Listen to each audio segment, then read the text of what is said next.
오늘은 우리가 대의문답 73문을 읽을 차례입니다. 그런데 그 바로 전 그 72문을 읽은 때가 7월 16일, 7월 중순이어서 근 한 달이 지났습니다. 그래서 오늘은 우리의 기억을 되살리기 위해서 가장 간단히 복습을 하는 셈으로 먼저 72문을 함께 읽고 이어서 73문을 마저 고백하겠습니다. 72문, 의롭다 하심을 얻는 믿음은 무엇입니까?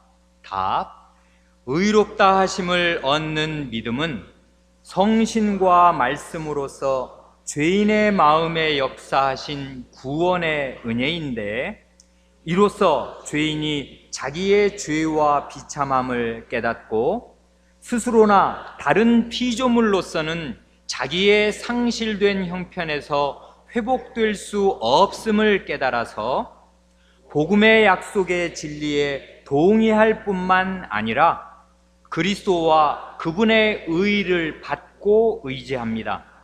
복음은 죄사함을 얻고 하나님 앞에서 그를 의롭다고 인정하여 받아주심을 얻도록 그리스도와 그분의 의를 제시합니다. 73문, 믿음이 어떻게 하나님 앞에서 죄인을 의롭다 합니까? 답, 믿음이 하나님 앞에서 죄인을 의롭다 하는 것은 믿음에 언제나 동반되는 다른 은덕들이나 믿음의 열매인 선행 때문이 아닙니다.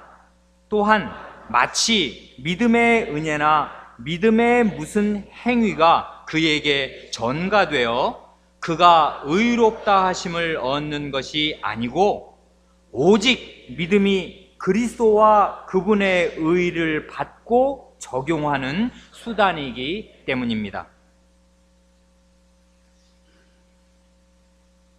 72문을 거의 한 달 만에 다시 읽었는데 흔히 아는 만큼 보인다고 하지 않습니까? 한 달 만에 다시 보시니까 어떠십니까? 우리 교회가 이번 여름 수양회를 앞두고 루터 선생의 그리스도인의 자유를 읽었습니다. 그 논문은 크게 두 가지 명제로 되어 있습니다. 그리스도인은 자유자다, 첫째 명제. 둘째 명제는 그리스도인은 만인의 종이다. 이 첫 번째, 그리스도인은 자유자다, 아무 것에도 매이지 않는 대자유인이다 하는 이 선언은 결국, 이 첫 번째 명제는 결국은 믿음에서 얻는 자유를 말하는 것이고요. 그래, 이 첫 번째 명제는 결국 믿음이란 뭐냐, 그것을 가르칩니다. 그렇다면 두 번째 명제, 그리스도인은 만인의 종이다 하는 이 명제는 한마디로 믿음에서 나오는 사랑이 뭐냐 하는 것을 가르칩니다. 루터 선생이 믿음을, 그 첫 번째 명제를 설명하면서 믿음이 무언가를 세 가지로 가르치지 않습니까? 그런데 이제 우리가 그리스도인의 자유를 읽고 다시 이 71문을 읽으니까 그리스도인의 자유에서 가르친 그 믿음의 세 가지 능력, 믿음의 세 가지 은혜가 이 72문에 거의 똑같이 메아리치고 있다는 사실을 알게 됩니다. 어떻게 메아리칩니까? 믿음의 첫 번째 능력은 루터 선생이 가르치는 대로는, 그리고 성경을 따라서 고백하는 대로는, 믿음의 첫 번째 능력은 의롭다 하심을 얻기 위해서 율법의 행위나 공로가 필요하지 않도록 해준다 하는 거 아니었습니까? 이 중대한 사실, 중세를 뛰어넘는, 중세 700~800년을 단칼에 자르는 이 중대한 깨달음을 얻은 사람은 이 대의문답 72문에 맨 처음에 고백하는 대로요, 그 답의 두 번째, 죄인이 자기의 죄와 비참함을 깨닫고 스스로나 다른 피조물로서는 자기의 상실된 형편에서 회복될 수 없다는 사실을 깨닫게 되는 것입니다. 이게 루터 선생이 가르친 믿음의 첫 번째 능력 아니에요. 자신의 죄와 비참함이 어떤 것을 깨닫고 어떻게 해서도 스스로의 노력으로는, 그리고 다른 사람의 도움이나 이 세상의 무엇으로도 이 죄와 비참함에서 벗어날 수 없다 하는 것, 그걸 깨닫는 게 믿음의 첫 번째 능력입니다. 그러니까 루터 선생이 결국 깨달은 그리스도인의 자유란 그냥 한마디로 말하면 율법의 행위로부터의 자유입니다. 그가 가르친 믿음의 두 번째 능력이 뭐였습니까? 하나님을 믿게 해준다, 그거였잖아요. 하나님을 신뢰하게 해준다 하는 건데, 이게 대의문답에 어떻게 메아리 칩니까? 복음의 약속의 진리에 동의하는 것이다. 대의문답은 그렇게 변주해서 가르쳐 주잖아요. 그리고 복음의 약속이란 무엇인가를 72문 다음 맨 마지막 문장에 가르쳐 주잖아요. 복음은 다른 게 아니라 죄사함을 약속하는 것이고, 또 하나님 앞에서 그를 의롭다고 인정하여 받아주심을 얻게 해주신다는 약속이 복음의 약속이다. 하나님은 두 가지를 약속하신다. 곧 죄인에게, 평생 지은 건 죄밖에 없는 그 시뻘건 죄인에게 사죄와 의롭다 하심을 약속하신다. 이게 경천동제할 일 아니에요. 어떻게 그럴 수가 있는가? 그런데 하나님이 그것을 약속하셨습니다. 믿음은 그 하나님의 약속을 신뢰하는 것입니다. 이게 믿음의 두 번째 능력이잖아요. 그런데 그 복음 약속이 결국 귀결하는 종착역은 어디냐면 그리스도 그분 자신이거든요. 그래 세 번째 그 믿음의 능력이란 마치 신부가 신랑과 연합되어 한 몸이 되어 부부로 쭉 살듯이, 믿음은 우리의 영혼을 그리스도에게 연합시켜서 그리스도와 한 몸이 되어 살게 한다. 신랑 신부가 한 몸이 되면 신랑 것은 다 신부 거, 신부 건 다 신랑께 되어서 신부의 죄는 다 신랑에게로, 신랑의 의는 다 신부에게로 오게 되느니라. 이게 루터 선생이 세 번째로 가르쳐준 믿음의 능력 아니에요? 자신에 대해서 절망하고 하나님의 복음 약속을 믿고 그리스도와 연합되어서 그리스도와 함께 살아라. 이게 믿음이다. 이렇게 가르치잖아요. 그런데 대의문답 맨 마지막 부분이 그걸 너무나 아름답게 잘 설명하지 않습니까? 믿음이란, 의롭다 하심을 받는 믿음이란 그리스도와 그분의 의를 받고 의지합니다 하는 거예요. 그러니까 이거는 그리스도를 받는다, 이게 영접한다는 말이잖아요. 리시브 한다는 말. 그리스도를 영접한다는 것은 단순히 지적 동의를 말하는 것이 아닙니다. 지적 동의는 그 앞에 있어요. 복음 약속에 동의하는 것. 그러나 복음 약속에 동의하는 것으로는 구원을 얻지 못합니다. 단지 그것만으로는. 복음 약속을 동의한 사람은 인격이신 그리스도, 살아계신 그리스도, 그분의 인격을 받아들여야 해요. 그리고 그분의 의를 받고 의지하여야 합니다. 이게 중요한 거라고요. 결국은 믿음의 궁극적인 핵심은 그리스도의 연합과 교제에 있는 것입니다. 그리스도와 결혼해서 그리스도가 네 신랑이다, 신랑하고 계속 살아라, 이것입니다. 별거하고 있거나 이혼 상태로 살면 그 사람은 구원에서 떨어지는 것입니다. 이게 공연한 협박이 아니에요. 성경이 계속 이것으로 우리를 위협합니다. 그리스도에게서 벗어나면 그게 죽음이다. 과거에 구원받았다는 거, 과거에 열심히 교회 나갔다는 거, 그걸로 안심하면 천만의 말씀이다. 히브리서도 어느 성경이나 다 이걸 가르칩니다. 믿음은 그리스도 안에 있는 것이고 그리스도와 연합되는 것이고 그리스도와 함께 사는 것입니다. 현재 그리스도와 함께 살고 있지 않는 사람이 나는 그리스도를 과거에 믿었다, 우스운 소리입니다. 나는 그 여자와 과거에 살았다, 이렇게 말하는 것과 똑같은 거라고요. 엉터리 같은 소리라고요. 믿음은 그것이 아닙니다. 그리스도와 연합되어 사는 것입니다.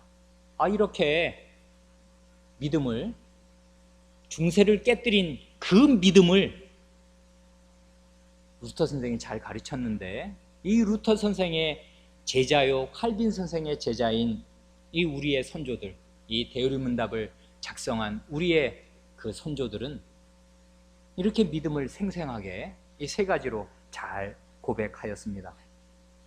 너무 길다고요? 어린 사람들은 뭔 말인지 그래도 잘 모르겠다고요? 믿음은 세 가지로 한마디씩 하면 이런 것입니다. 동작 그만, 꼼짝 마. 이게 첫 번째입니다. 하지 말라는 것입니다. 네가 죽을 힘을 다해서 무슨 일을 해도 그걸로는 구원 못 얻는다, 그것입니다. 그러니까 멈추라는 거예요. 자기를 구원하려는 어떤 시도도 하지 말라는 것입니다. 해봐야 소용없다는 거예요. 그게 첫 번째입니다. 둘째로는 하나님을 믿으라는 거예요. 하나님의 복음 약속을 믿으라는 것입니다. 하나님은 말씀하신 걸 반드시 이루십니다. 그러니까 하나님을 믿으라는 거예요. 그리고 그리스도를 받아들여서 그리스도와 계속 걸으라는 것입니다. 처음에는 동작 그만이지만 그 다음에는 그리스도와 함께 계속 인생길을 걷는 것이에요. 여기에만 구원이 있습니다. 그리스도와 떨어지는 사람, 그런 사람은 구원에서 떨어지는 것입니다. 그것입니다. 대의문답이요 72문에서 이렇게 가르쳐 놓았으면 참된 믿음에 대해서 다 가르친 것입니다. 더 가르칠 게 없어요. 그런데 우리의 대의문답은 거기에 73문을 덧붙여 놓습니다. 믿음에 대한 끈질긴 오해가 있기 때문에 그런 거예요. 이 오해를 씻어주려고 73문을 덧붙여 놓습니다. 믿음이 엄청 중요한 건데요. 아니, 죄인이 사죄와 의롭다 하심을 얻는 것보다 죄인에게 더 절박하고 중요한 건 없어요. 이걸 얻으면 천국을 얻고, 이걸 얻으면 구원을 얻고 영원한 생명을 얻는 것이고, 이걸 못 얻으면 죄 가운데 살다 망하는 것이거든요. 그러니까 믿음이야말로 얼마나 중요한지 말도 할 수가 없는데, 이 중요한 믿음에 대해서 사람들은 왕왕 오해하고 잘못 알고 있다, 그것입니다. 그래 73문은 일종의 목회적인 고려로서 덧붙여 놓은 것이라고 말할 수 있겠습니다. 믿음에 대해서 사람들은 뭘 오해합니까? 두 가지를 오해합니다. 거기 73문의 답 처음 두 문장이 그거라고요. 첫째로 73문의 답 첫 번째 문장, 이게 사람들이 하는 오해입니다. 이런 오해에 떨어져 있으면 구원을 못 얻는다고요. 그 믿음은 진짜 믿음이 아니라고요. 믿음이 하나님 앞에서 죄인을 의롭다 하는 것은 믿음에 언제나 동반되는 다른 은덕들이나 믿음의 열매인 선행 때문이 아닙니다.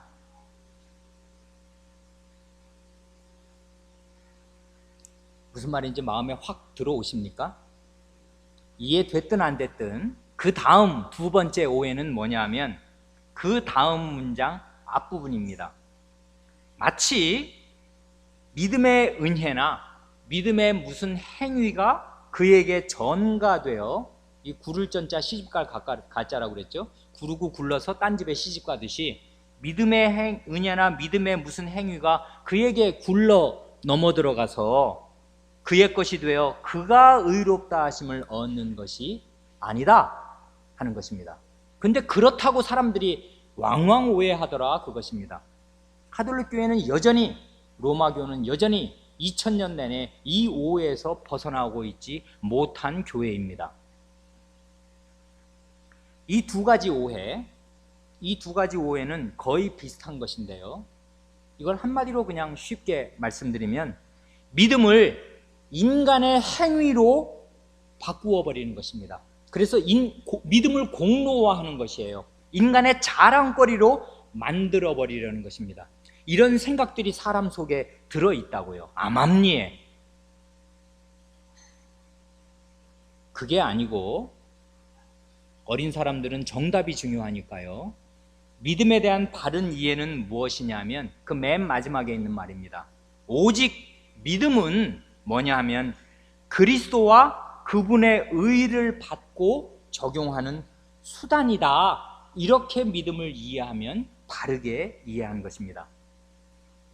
이 오해와 정당한 이해, 이 두 가지를 합해서 종합해서 말하면은 믿음은 무지하게 사죄와 의롭다함을 받게 해주는 거니까 무지하게 중요한 것이긴 한데, 의롭다함을 받는 근거, 이 말이 중요한데, 근거는 될 수가 없고 의롭다 하심을 얻는 수단이 될 뿐이다 하는 것입니다. 구원의 근거가 되지 못하고 구원의 수단일 뿐이다, 믿음은. 이렇게 알면 오해를 피하고 정당하게 이해하는 것입니다. 그래서 영국에 어느 유명한 목사님이 계신데요, 이름만 말하면 아마 대개 알만한 그런 유명한 목사님은 믿음으로 구원받는다는 말을 사람들이 오해를 하니까, 오직 믿음으로 구원받는다는 말은 사실은 오직 그리스도로 구원받는다는 말이다, 이렇게 바르게 가르쳤습니다. 그렇게 이해하면 딱 맞는 것이라고요. 왜냐하면 믿음이란 다른 게 아니라 그리스도를 믿는 게 믿음이라고요. 그리스도 안에 있는 거라고요. 그러니까 믿음으로 구원받는다고 할 때 그 말이 성경적인 말이고 옳은 말이지만은 마치 오해해서 믿음을 사람의 행위로 생각하고, 그래 믿음이 있으니까 내가 구원받은 거지, 요런 따위로 생각하는 사람들에게는 그런 그릇된 생각을 깨뜨려주기 위해서 믿음으로 구원받는다는 말이 성경적인 말일지라도 성경의 말을 오해를 하니까 그 오해를 깨부수려고 믿음으로 구원받는 게 아니라 그리스도로 구원받는 거야, 이렇게 바르게 가르쳐 주어야 할 때도 있더라, 그 말입니다. 이제 드릴 말씀을 되게 뼈대는 말씀 드렸으니까 생선의 뼈는 추린 거지요. 이제 살을 좀 발라 먹도록 하겠습니다. 조금 더 자세하게 상세하게 내용을 살펴보겠습니다. 거기 이렇게 말하잖아요. 첫 번째 오해, 사람들이 하는 오해에 믿음에 언제나 동반되는 다른 은덕들이나 믿음의 열매인 선행 때문에 의롭다 하심을 받는 게 아니올시다 하는 말이에요. 거기에서 믿음에 언제나 동반되는 다른 은덕들, 이게 말이 좀 한자어가 많은 데다가 어렵잖아요. 아이들이 이해하기는 대단히 어렵죠. 그렇지만 이런 겁니다. 믿음이 우리에게 올 때 믿음 혼자 오지 않는다는 거예요. 언제나, 이게 언제나라는 말이 중요해요. 언제든지 100% 믿음이 올 때는 다른 은혜도 따라서 옵니다. 믿음과 붙어서 온다, 그 말입니다. 그런 게 있어요. 그러니까요, 이게 굉장히 중요한 말인데, 믿음과 함께 따라오는 그런 은혜들이 반드시 있어야 합니다. 그러나 그런 은혜들이 있다고 해서 그것을 아까 말씀드린 대로 근거로 삼아서 내가 의롭다함을 받는 것은 아니올시다 하는 것입니다. 그 믿음에 언제나 수반되는, 믿음이 올 때 따라오는 은혜들이 뭡니까? 줄줄이 있는데 대표적인 예를 들면 회개 같은 것입니다. 믿음과 회개는 완전히 세트예요. 세트 메뉴라고요. 믿음만 혼자 오는 법이 없어요. 믿음이 먼저인지 회개가 먼저인지 알 수 없을 만큼, 회개하고 믿는 건지 믿고 회개한 건지 알 수가 없을 만큼 두 개는 거의 같은 것이고 거의 뭉뚱그려져 있습니다. 하나님이 죄인에게 믿음의 은혜를 주실 때에는 회개의 은혜를 함께 주시는 것입니다. 그래서요, 근데 회개는 누가 하는 겁니까? 하나님이 합니까? 하나님이 어떻게 회개를 해요? 누구한테 회개를 해요? 회개는 죄인이 하는 거라고요. 죄인인 내가 하는 거잖아요. 그러니까 믿음에 따라오는 이 은혜, 회개의 은혜를 내가 받아서 내가 회개했어요. 회개는 틀림없이 사람이 하는 게 틀림이 없습니다만은 그 본질을 잘 살펴보면 회개는 하나님이 주신 은혜이기도 합니다. 그래, 성경에 이런 말이 있어요. 그 사도행전, 우리가 수요일마다 지난 1년 동안 사도행전을 읽어왔지 않습니까? 그래서 지금 7장을 읽고 있는데 조금 더 읽어서 11장 18절까지 가면 이런 말이 나옵니다. 이게 고넬료 사건, 이게 대사건인데, 복음이 처음으로 이제 그 유대 지역 내에서 유대인들을 넘어서 이방인에게로 간 첫 번째 사건이기 때문에 이게 정말 역사적인 사건입니다. 그 고넬료 사건이 큰 진통 끝에 이제 마무리가 되는데, 맨 마지막 결론이 이것입니다. 왜 그 안 믿는 사람 집에 가서 같이 음식 먹고 그래? 그러면 그 모세의 유전 다 깨뜨린 거 아니야? 당신 베드로, 아무리 사도라고 해도 하나님의 말씀 위에 있어 당신이? 왜 하나님의 유전, 하나님의 율법을 깨뜨리고 그래? 하고 비난을 할 때 이 줄줄이 두세 번 설명을 해야 했어요. 설명을 다 듣고 나서 결론이 이것입니다. 고넬료 사건의 결론입니다. 11장 18절, 저희가 이 말을 듣고 베드로의 말을 듣고 잠잠하여 하나님께 영광을 돌려 가로되, 그러면 하나님께서 이방인에게도 생명 얻는 회개를 주셨도다 하니라. 고넬료가 회개했습니다. 그래서 생명을 얻었습니다. 영원한 생명을 얻었는데 뭐라고 얘기합니까? 생명 얻는 회개를 하나님께서 주셨다고 합니다. 이게 그러니까 회개는요, 죄인이 하는 건데 하나님이 죄인에게 주시는 선물이라고요. 믿음과 함께 회개를 선물로 주셔서 죄인이 회개를 한다고요. 그러니까 내가 하나님께 회개했으니까, 자, 하나님, 제가 눈물 콧물 흘리면서 회개했잖아요. 그러니까 이 나의 회개를 근거로 해서, 베이스로 해가지고 저를 의롭다고 인정해 주십시오. 요렇게는 못한다 그 말입니다. 믿음에 수반되는, 믿음에 언제나 동반되는 다른 은덕들, 다른 은혜들이 있으나 반드시 있어요. 없으면 안 됩니다. 그렇지만 그것을 근거로 해서 내가 의롭다함을 받을 수는 없는 거다. 회개해야 되지만 회개했으니 근거로 의롭다 해주시오, 요렇게는 못한다 그 말입니다. 그건 안 되는 거다. 똑같은 논리로 그 다음 얘기도 똑같습니다. 논리가 믿음의 열매인 선행 때문에 의롭다함 못 받는다. 이 믿음의 열매인 선행이라는 말이 얼마나 무서운 말이며 이게 우리에게 경각심을 주는 말입니까? 선행은 믿음의 열매인 까닭에, 선행이 없으면은 그건 참된 믿음이 아닙니다. 이게 우리 주 예수 그리스도께서, 그리고 그리스도의 가르침을 잘 깨달은 루터 선생이 똑같이 가르친 선수선과 악수악과의 진리입니다. 선수선과, 선한 나무에서 선한 열매, 악수악과, 악한 나무에서 악한 열매가 나오나니라 하는 주님의 말씀이 있잖아요. 좋은 나무가 좋은 열매를, 못된 나무가 못된 열매를 맺는다, 이것입니다. 그러니까 네가 좋은 나무야? 너 참된 믿음이 있어? 그럼 한번 열매 한번 보자. 선행이 하나도 없네. 예수 믿고 한 10년 살았는데 산 게 그것뿐이야? 너는 참된 믿음 없는 거야. 이렇게 판단하신다는 거예요. 열매를 보고, 그 행위를 보고서. 그러니까 선행은 무지하게 중요한 거예요. 왜 중요합니까? 믿음이 참된 거라는 거를 입증할 유일한 근거라고요. 믿음이 이게 진짜 믿음이다 아닌가는 그 열매로 안다고요. 그렇잖아요. 배나무에서 배가 열리면 배를 보고서 이건 배나무다 이렇게 생각하는 거 아닙니까? 포도나무에서 포도를 보고서 이건 포도나무야 그렇게 말하는 거잖아요. 그러니까 좋은 열매가 나와야만 참된 믿음입니다. 근데 하고 다니는 거, 그 사람 말, 행동 이런 걸 보니까 사랑의 선행이 안 나와요. 그러면 그 사람은 믿음이, 참된 믿음이 없는 것입니다. 예외가 있어요. 막차 탄 사람들, 십자가에서 못 박혀 죽다가 믿은 사람들은 믿긴 믿었는데 언제 선행을 행하냐고요. 시간이 없잖아요 지금.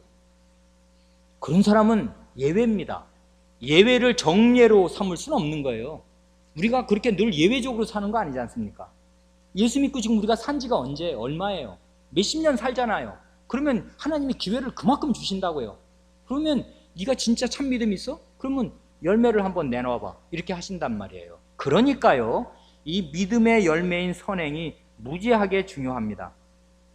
그렇지만은 믿는 사람이 반드시 선행, 착한 행실로 그의 믿음이 참된 믿음임을 입증하여야 한다고 해서 그런 선행이 내게 있으니까 이 선행을 근거로 삼아서 자, 하나님 저 이렇게 교회 봉사 엄청 많이 했잖아요.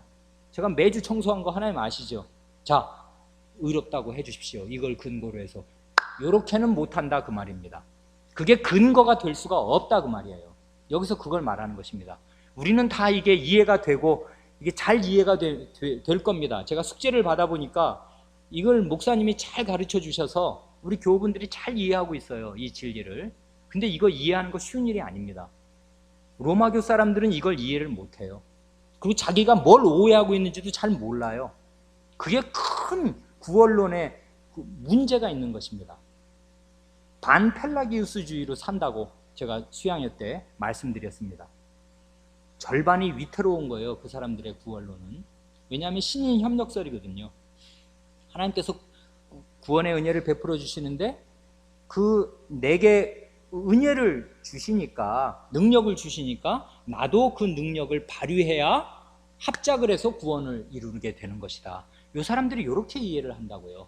그러니까 선행을 엄청 열심히 해요. 그 사람들 다들 신사숙련대다가 봉사활동 잘하지 않습니까? 그 사람들. 그게 봉사활동이 나쁜 게 아니에요. 다 선한 일이지요. 많은 참된 믿음에서 나온 선수선과여야 하는데 과일은 선한 것 같은데 사실은 참된 나무에서 나온 게 아니더라, 참된 믿음에서 나온 게 아니더라 하는 거예요. 하나님 보실 땐 그게 다 더러운 옷과 같은 것입니다. 그런 선행이란 건 참된 믿음에서 나온 게 아니면 다 그거는 더러운 것이라고요. 실제로는 우리 눈에 볼 때야 분별이 안 되니까 다 그럴듯해 보여서 다 선한 행위라고 할지 모르지만은요, 이런 것입니다. 그러니까요, 이 두 가지, 그러니까 믿음에 언제나 동반되는 다른 은덕들, 믿음에 따라오는 다른 은혜들이 있고 또 믿음의 열매인 선행이 반드시 있어야 합니다.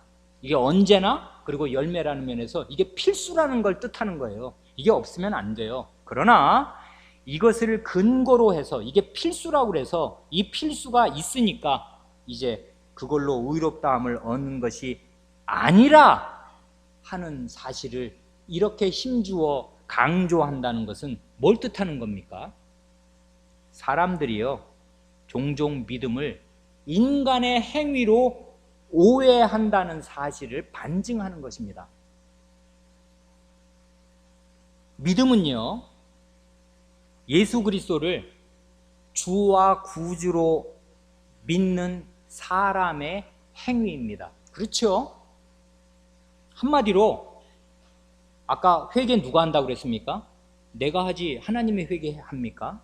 하나님은 회개 안 해요. 내가 해야 돼요. 믿으면 누가 믿습니까? 하나님이 믿습니까? 하나님은 믿을 필요가 없어요. 자기 자신이면 된다고요. 우리가 하나님을 믿어야 한다고요. 누가 믿습니까? 내가 믿어야 한다고요. 그러니까 믿음은 결국 내가 믿는 것입니다. 내 안에 있어야 하는 것이에요. 그러니까 믿음은 예수님을 구주로 믿는 나의 행위입니다. 그게 사실이에요. 그런데 성경은요, 그러니까 이런 의미로만 보면은 믿음을 사람의 행위라고 어쩌면 말할 수 있을 겁니다. 왜냐하면 사람이 믿는 거지 하나님이 대신 믿어주는 일은 결단코 없거든요. 믿어라 하고 명하시는 것이고 그 명령에 순종해서 믿어야 합니다. 그러니까 믿음은 결국 내가 믿으니까 나의 행위인 거예요. 그러나 그게 틀림이 없을지라도 성경은 믿음을 사람의 행위로라고 간주하지 않습니다. 사람의 행위로 간주하지 않는다는 말은 뭐냐면은 믿음은 어떤 경우에도 인간의 공로가 아니고 하나님 앞에서나 다른 사람 앞에서 자랑할 자랑거리가 되지 못합니다. 이게 성경이 믿음을 사람의 행위와 정반대로 놓는 성경의 논법이에요. 이걸 이해하여야 합니다. 그래, 그 각주 315번 이 첫 번째 그 증거선구들이 쭈루루 몇 개 있잖아요. 근데 첫 번째 증거선구 각주 315번에 증거선구 둘이 나오는데 그 두 번째 로마서 3장 18절이 나오네요. 그러므로 사람이 의롭다 하심을 얻는 것은 율법의 행위에 있지 않고 믿음으로 되는 줄 우리가 인정하노라. 뭐와 뭐를 지금 대조하는 겁니까? 의롭다 하심을 얻는다는 게 이게 절체절명의 인간에게 과제인데, 죄인이 의롭다 하심을 받으면 최고거든요. 그런데 이렇게 받는 것은 행위, 하나님의 말씀을 지키려는 그의 선한 행위, 그의 공로, 자랑거리로 삼을 만한 남과 비교 우위, 비교 여류를 따질 수 있는 인간의 행위, 거기에 있지 않고 믿음으로 되는 줄 우리가 인정한다. 이게 바울 사도의 가르침입니다. 그러니까 뭐와 뭐가 대조되냐면 믿음과 사람의 행위가 대조되는 거예요. 믿음과 사람의 공로, 믿음과 사람의 자랑이 딱 대조되는 것입니다. 그래, 이 똑같은 진리를 우리는 에베소서 2장 8절 9절에서 더 명료하게 발견할 수 있습니다. 그래, 우리가 다시 대의문답을 이게 증거 선고를 단다면 이 자리에 이 구절을 넣고 싶을 정도입니다. 에베소서 2장 8절 9절. 너희가 그 은혜를 인하여, 하나님의 은혜죠, 그 은혜란, 너희가 그 은혜를 인하여 믿음으로 말미암아 구원을 얻었나니 이것이 너희에게서 난 것이 아니요 오직 하나님의 선물이라. 행위에서 난 것이 아니니 이는 누구든지 자랑치 못하게 하려 함이니라. 여기 보면 믿음으로 말미암아 구원을 얻는다 이렇게 말하는데, 그게 하나님의 은혜다 말하고 바로 뒤에는 이게 너희한테서 난 게 아니고 하나님의 선물이라고 말합니다. 은혜가 곧 선물이란 뜻이잖아요. 받을 자격 없는 자에게 그냥 주시는 게 은혜고 그게 선물이잖아요. 그래서 그걸 두 개 합쳐서 은사라고도 하잖아요. 은혜의 선물. 믿음은 은사라고요. 그래, 9절에 보면 믿음과 대척적인 것, 믿음과 정반대인 게 뭔가를 말하는데, 행위에서 난 것이 아니니, 사람의 행위로 이 믿음을 얻어낸 것이 아니니 이는 누구든지 자랑치 못하게 함이니라.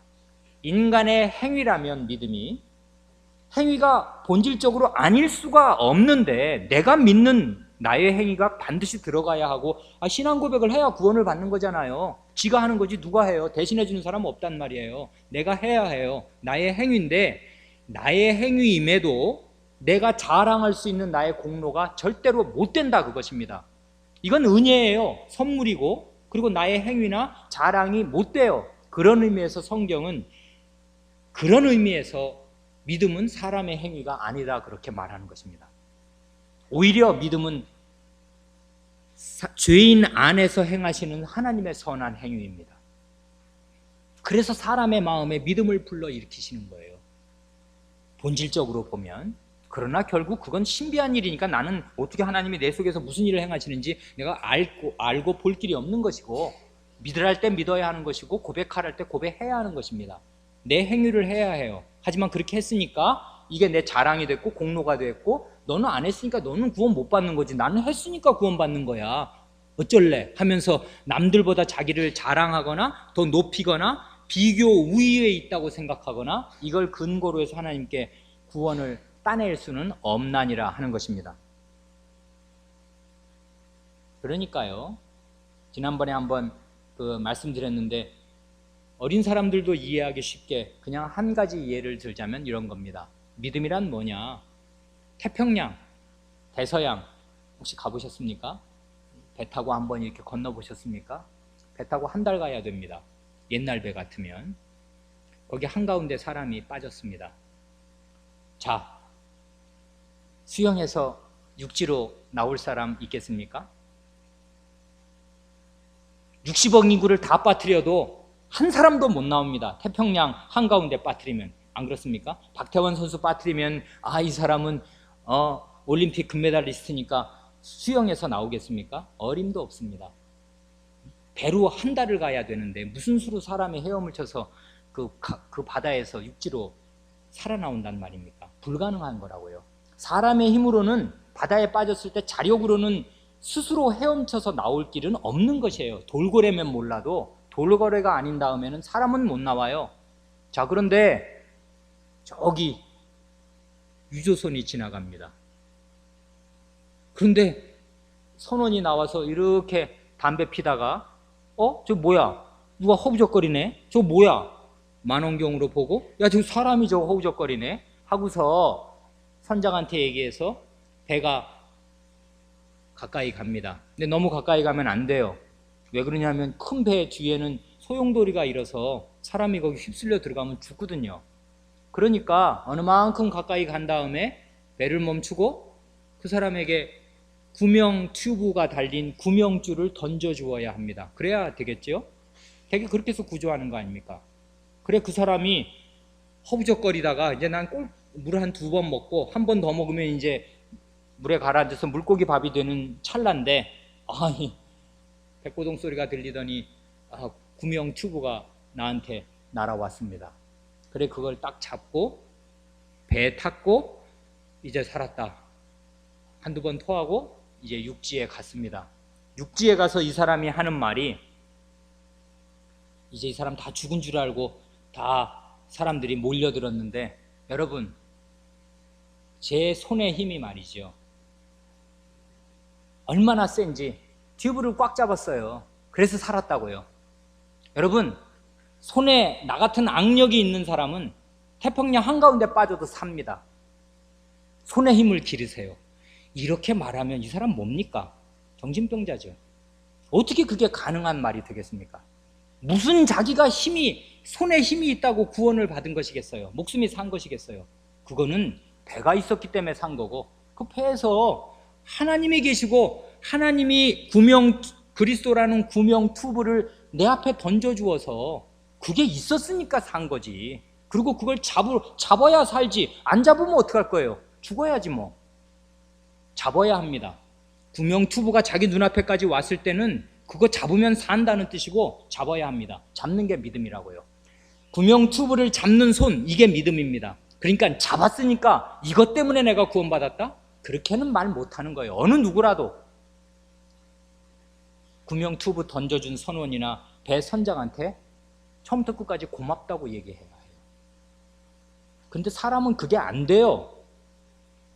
물에 빠진 사람 구해주면은 뭐 내놓으라고 한다는 말 있지 않습니까?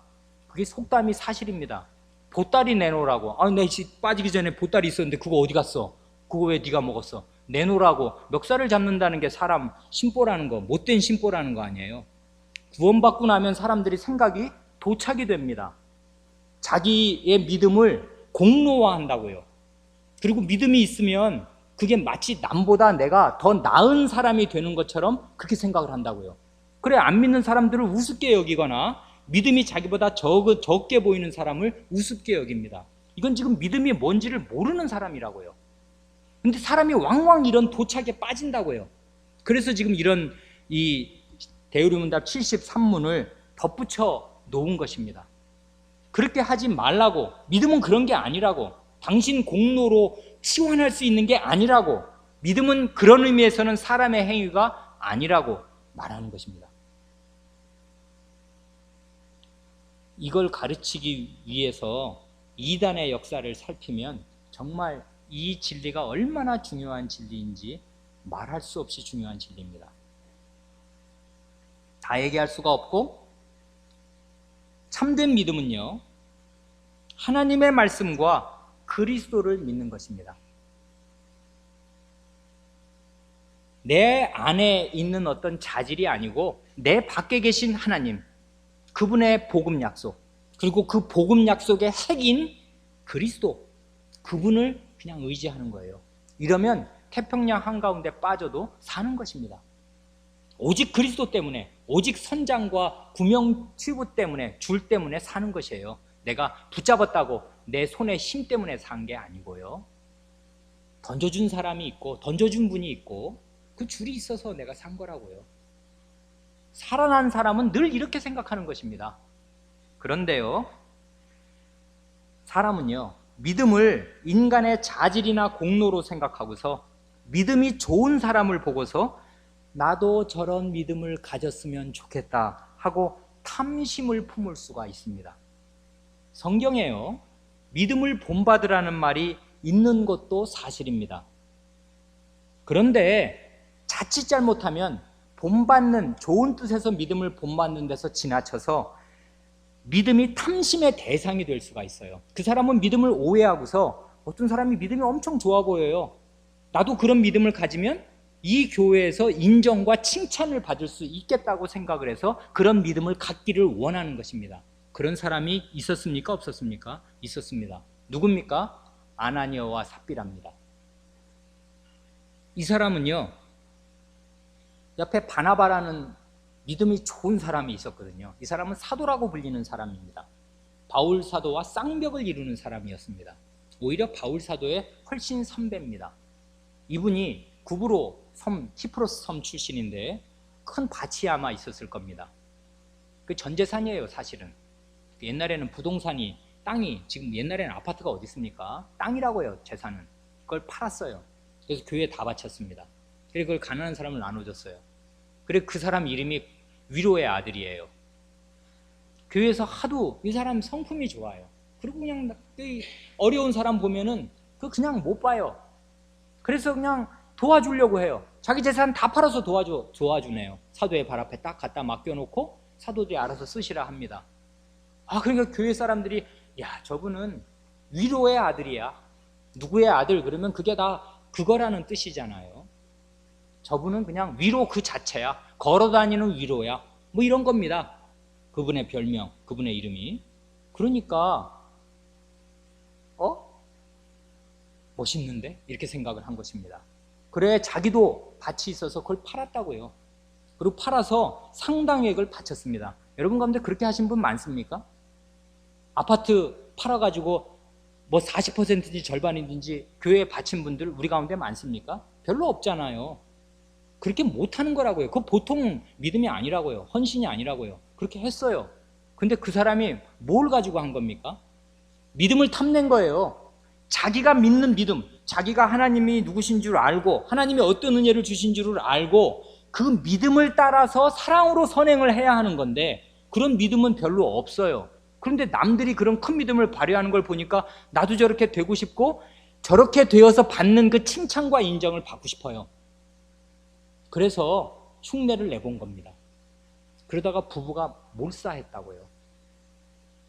그게 선이 아닙니까? 선이에요. 무슨 선입니까? 위선입니다. 거짓된 선.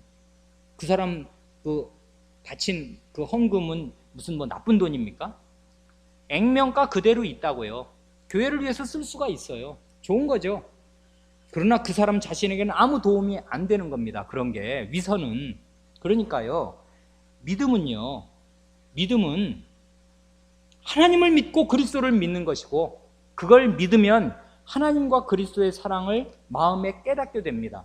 그러면 딱 그만큼만 자기가 하나님을 참되게 믿고 그리스도를 믿고서 그리스도의 사랑에 북받쳐서 딱 그만큼만 하나님과 자기 사이의 마음을 확정하고서 할 만큼을 하는 거예요.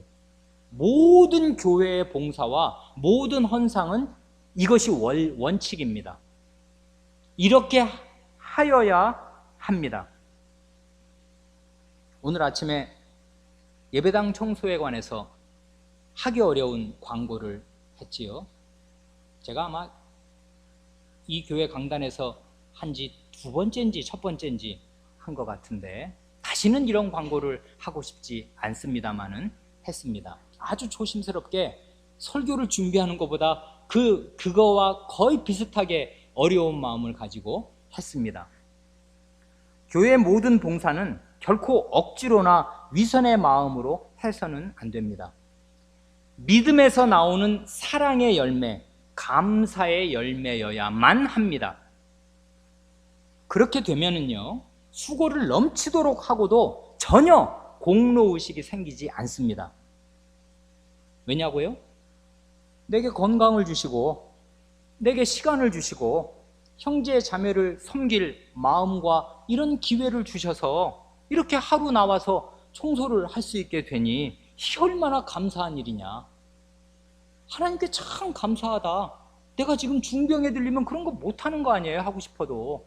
자기 몸 돌보는 게 최대의 과제라 아무것도 못한다고요. 그런데 이런 건강과 이런 시간과 이런 의식, 주님에 대한 의식, 그리고 교회가 뭔지를 아는 깨달음, 이런 게 내게 있고, 그 자발적으로 어떤 부자유함도 없이, 어떤 압박도 없이 순수한 믿음과 사랑으로 하나님이 주신 힘으로 나는 한다, 이것입니다. 이렇게 참된 믿음과 사랑으로 오직 그리스도가 그의 추동력이 되어서 하는 것만이 하나님께서 받으시고 인정하시는 선행입니다.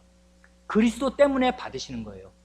그리스도가 한 거예요. 사실상 그것은 그가 작은 그리스도가 되어서, 그리스도를 믿는 믿음이 없으면 그런 일 할 필요가 없어요. 예배당을 왜 나오며 예배당을 왜 닦습니까?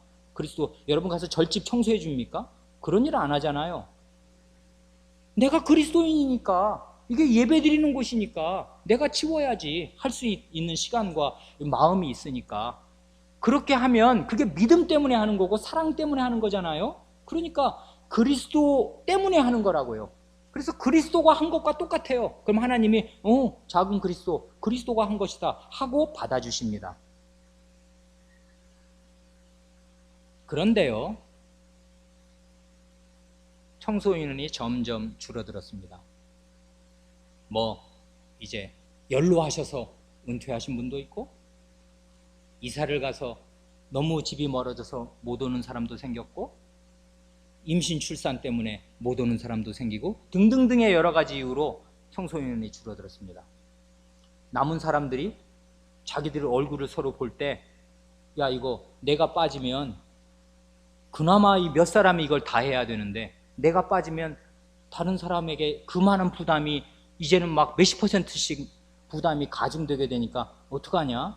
의무감이 생겨서 나오게 되기가 쉽게 생겼습니다.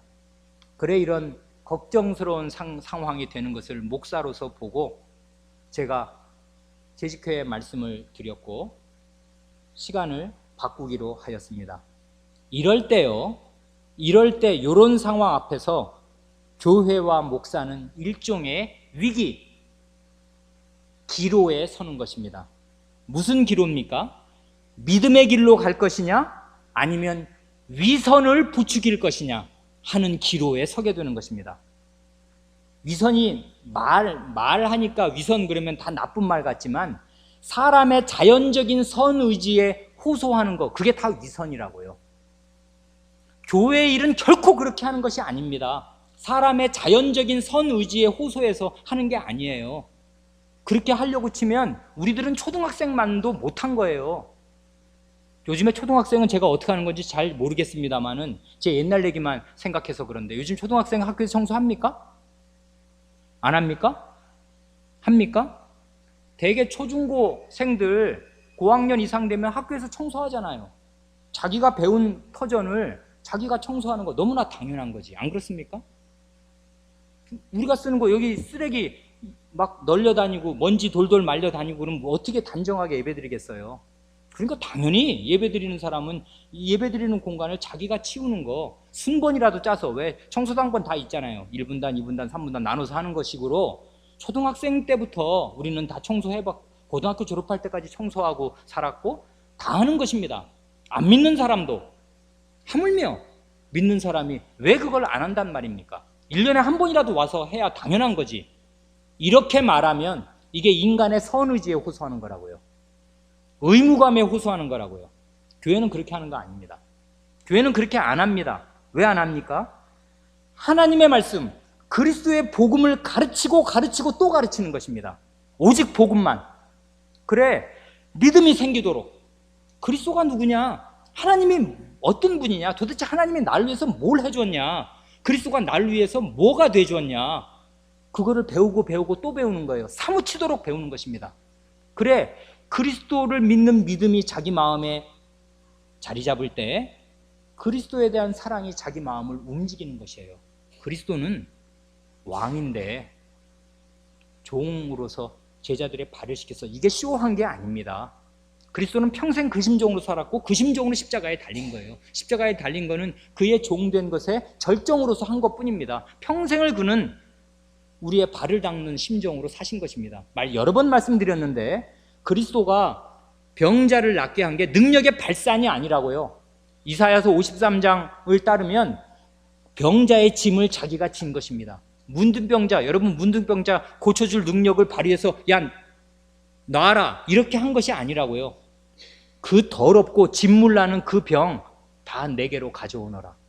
그리스도께서 그 병을 지신 것입니다. 그래서 성경에 그렇게 나와요. 그 병 약한 것을 담당하셨다. 그리스도의 십자가가 그거의 최종 발현 아니에요. 우리의 약한 거, 우리의 질병, 죄로 인한 모든 비참함을 다 내 것으로 가지고 오너라. 다 내 거다. 네 건 다 내 거다. 그리고 나의 좋은 건 다 네 거다. 이게 그리스도 아니에요. 그 그리스도의 사랑을 받은 사람은 어떻게 살아야 될지 자명하잖아요. 그런 자명한 믿음으로 행하라는 것입니다. 믿음이 있을 때, 사랑이 있을 때, 그만큼만. 그러니까 자발적인 사랑의 봉사가 가능하도록 봉사 인원이 점점 줄어들면 목사는 인위적으로 양심을 일깨우지 않고 하나님의 말씀을 가르치고 또 가르치는 것입니다.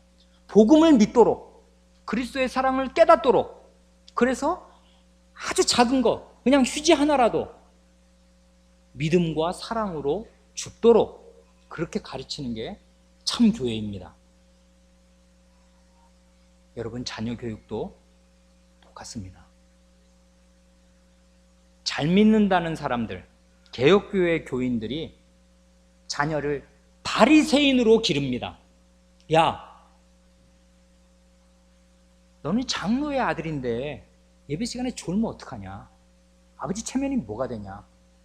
이렇게 되면 그 아이가 철든 아이면 아버지 체면 봐서 안 줍니다. 이러면 뭐가 되는 겁니까? 좋은 바리새인이 되는 것입니다. 위선자, 외식이 나쁜 겁니까? 겉으로 단정하게 꾸미는 거라고요. 그럼 사람이 창녀처럼 살고 매국노로 살아야 하겠습니까? 바리새인은 애국자지 않습니까? 바르게 사는 사람이라고요. 그러나 그렇게 살아서는 한 사람도 구원을 얻지 못합니다. 그리고 다른 사람을 구원하지도 못합니다.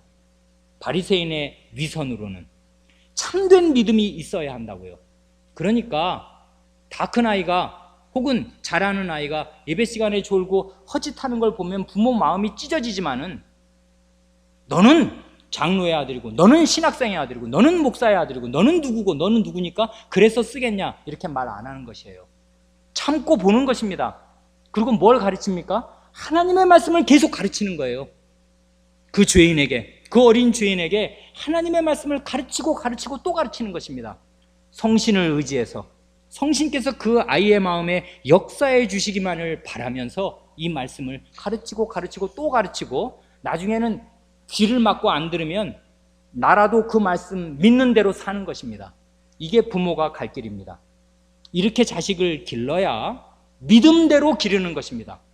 그 믿음이 위선이 아니고 그 믿음이 사람의 행위가 아니고 그 믿음이 사람의 자랑이 아니고 그 믿음이 바리새인의 믿음이 아니고 의롭다 하심을 받는 참된 믿음이 되는 것입니다. 그러니까 교회는 어떤 경우에도 사람의 그 선한 행위들을 이끌어내도록 추동하는 일을 하지 않아야 하고 그게 목사의 믿음입니다.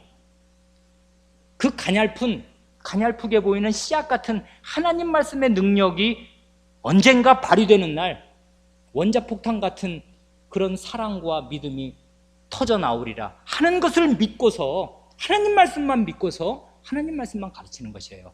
잔소리를 하지 않는 것입니다. 이것저것 하라 하지 않는 것이에요. 그건 깨달은 대로 하는 것입니다. 아주 어린아이라도 믿음과 사랑으로 자기 깨달은 만큼 하는 것입니다. 이것이 교회 생활의 대원칙이요 자녀 교육의 대원칙입니다. 오직 믿음, 오직 성경, 오직 그리스도, 이것입니다. 기도하겠습니다.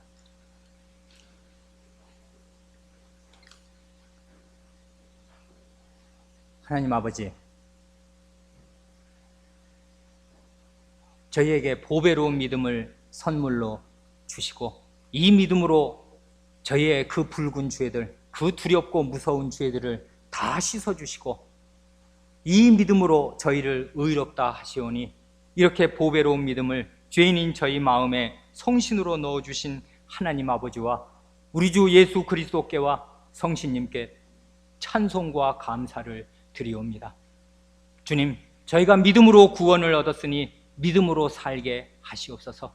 오직 의인은 믿음으로 말미암아 살리라 하셨사오니 하나님과 그리스도와 성신을 의지하는 그 믿음으로만 살게 하시고 그리스도를 믿고 성신을 믿음으로 하나님의 사랑이 저희의 마음에 부어진 바 되어서 저희도 참으로 형제를 사랑하고 연약한 형제를 볼 때에 저 사람은 왜 그러나 이렇게 생각을 하지 아니하고 그 연약함을 자기의 연약함으로 알고 그 짐을 소리 없이 대신 지며 참된 사랑의 봉사를 하는 자리에 나아갈 수 있게 하시옵소서. 저희 교회에 참된 믿음을 부어주시고 참된 선행이 많아지게 하시옵소서. 구주 예수님의 이름으로 기도하옵니다. 아멘.